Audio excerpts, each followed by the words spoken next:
As a sliver of cold moonlight in an October 1793 Paris midnight slanted across the damp stone floor of the Temple Tower prison, the air was steeped in the faint scent of mildew and rust. Within a cell enclosed by heavy stone walls, where the distant murmur of the Seine could be heard, a woman with snowy hair and a face that remained inviolably noble despite its pallor sat quietly before a dying oil lamp. She was not pleading with the enraged revolutionaries. Instead, with trembling but elegant fingers, she wrote final blessings to her children upon a piece of crumpled paper. At only 38, she was Marie Antoinette, the last queen of France. This is a chronicle of how restraint bursts with power and how tragedy transforms into a sacred vigil. The genesis of Marie Antoinette's life held none of the typical royal gravity. Instead, it was a bright spectrum woven from music, dance, and the most relaxed affection under the golden sun of Vienna's Schönbrunn Palace.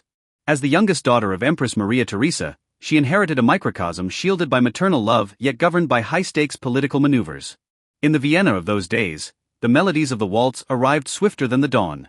She was young and radiant, eschewing rigid dogmas in favor of the quiet embrace of love and harmony. She understood that prosperity was not her destination, but a prohibitively expensive game of role-playing. Her entire life seemed intended for that spiritual elevation from a mere vessel to a profound introspector.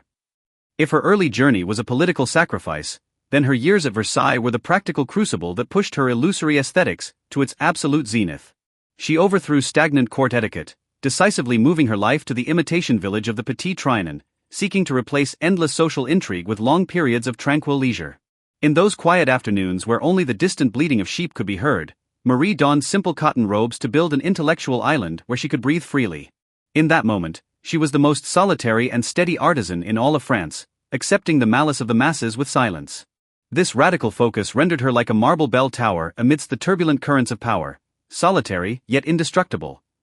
The summit of power in the eyes of the wise is often manifested as the penetration of truth. As the mobs breached the gates of Versailles in 1789, Marie gradually realized that in losing her 3 palaces, she gained not only liberation but a void born of seeing through the rise and fall of empires. In damp, exiled carriages smelling of mildew, she discovered that grand royal ideals, once overbearing, possessed far less power than the terrified breathing of her children. This journey from queen back to mother was filled with intellectual struggle.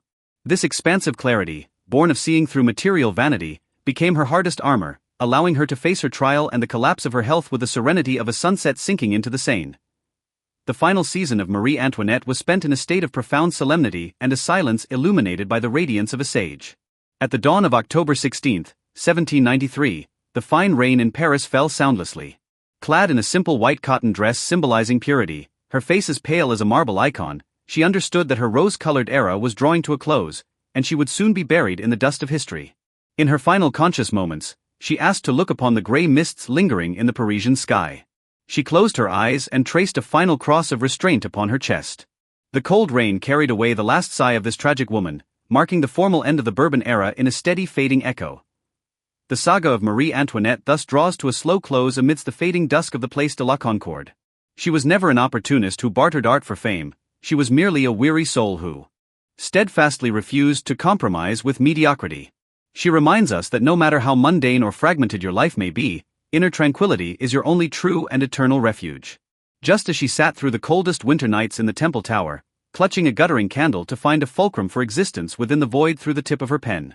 Believe that every life has its own Petit Trianon, a private space for dialogue with a self that requires no outward explanation. May the serenity and vastness of Marie Antoinette become the softest feather in your dreams, carrying you toward that most peaceful and expansive shore of the inner soul.